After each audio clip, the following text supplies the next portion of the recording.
Shalom, Injil Kejadian pasal 49, yang terdiri dari 33 ayat dan 2 judul. Judul yang pertama yaitu, perkataan Yakub yang penghabisan kepada anak-anaknya, dimulai dari ayat pertama sampai ayat ke-28, beginilah firman Tuhan.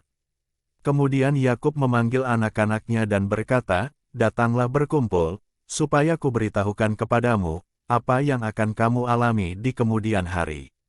Berhimpunlah kamu dan dengarlah, ya anak-anak Yakub, dengarlah kepada Israel, ayahmu. Ruben, engkaulah anak sulungku, kekuatanku dan permulaan kegagahanku, engkaulah yang terutama dalam keluhuran, yang terutama dalam kesanggupan. Engkau yang membual sebagai air, tidak lagi engkau yang terutama, sebab engkau telah menaiki tempat tidur ayahmu, waktu itu engkau telah melanggar kesuciannya. Dia telah menaiki petiduranku. Simeon dan Lewi bersaudara, senjata mereka ialah alat kekerasan. Janganlah kiranya jiwaku turut dalam permupakatan mereka, janganlah kiranya rohku bersatu dengan perkumpulan mereka, sebab dalam kemarahannya mereka telah membunuh orang dan dalam keangkaraannya mereka telah memotong urat keting lembu. Terkutuklah kemarahan mereka, sebab amarahnya keras, terkutuklah keberangan mereka, sebab berangnya bengis. Aku akan membagi-bagikan mereka di antara anak-anak Yakub dan menyerahkan mereka di antara anak-anak Israel. Yehuda, engkau akan dipuji oleh saudara-saudaramu, tanganmu akan menekan tengkuk musuhmu, kepadamu akan sujud anak-anak ayahmu.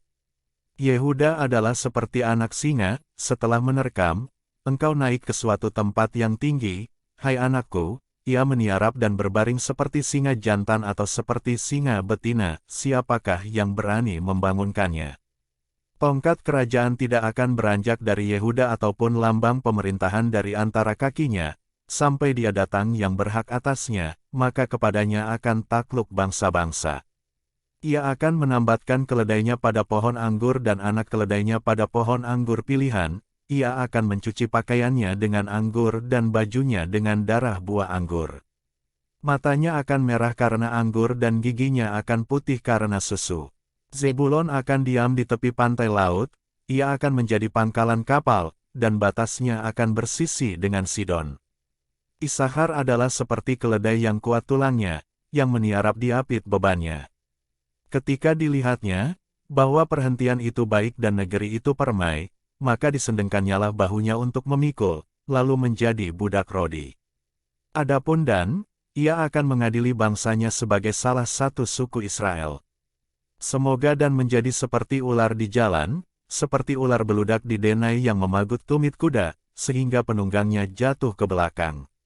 Aku menanti-nantikan keselamatan yang daripadamu, ya Tuhan. Gad, ia akan diserang oleh gerombolan, tetapi ia akan menyerang tumit mereka. Asher, makanannya akan limpah mewah dan ia akan memberikan santapan raja-raja. Naftali adalah seperti rusa betina yang terlepas, ia akan melahirkan anak-anak indah.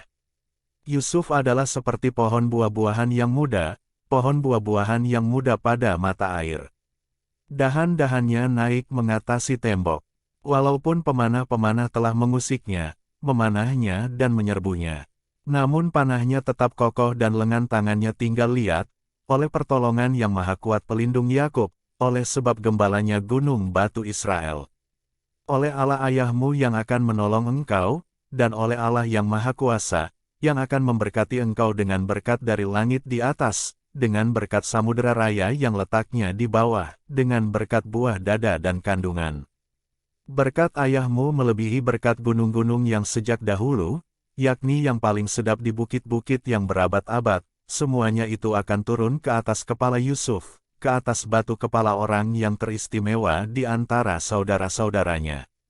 Benyamin adalah seperti serigala yang menerkam, pada waktu pagi ia memakan mangsanya dan pada waktu petang ia membagi-bagi rampasannya. Itulah semuanya suku Israel, 12 jumlahnya, dan itulah yang dikatakan ayahnya kepada mereka, ketika ia memberkati mereka, tiap-tiap orang diberkatinya dengan berkat yang diuntukkan kepada mereka masing-masing. Lanjut pada judul kedua yaitu, Yakub meninggal dan dikuburkan, dimulai dari ayat ke-29 sampai ayat ke-33, beginilah firman Tuhan. Kemudian berpesanlah Yakub kepada mereka, apabila aku nanti dikumpulkan kepada kaum leluhurku, kuburkanlah aku di sisi nenek moyangku dalam gua yang di ladang Efron, orang Het itu. Dalam gua yang di ladang Mahpelah di sebelah timur Mamre di tanah Kanaan, ladang yang telah dibeli Abraham dari Efron, orang Het itu, untuk menjadi kuburan milik. Disitulah dikuburkan Abraham beserta Sarah, istrinya, disitulah dikuburkan Ishak beserta Ribka, istrinya. Dan disitulah juga kukuburkan Lea, ladang dengan gua yang ada di sana telah dibeli dari orang Het. Setelah Yakub selesai berpesan kepada anak-anaknya, ditariknyalah kakinya ke atas tempat berbaring dan meninggallah ia, maka ia dikumpulkan kepada kaum leluhurnya. Demikianlah firman Tuhan dari Injil Kejadian pasal 49, Tuhan Yesus memberkati.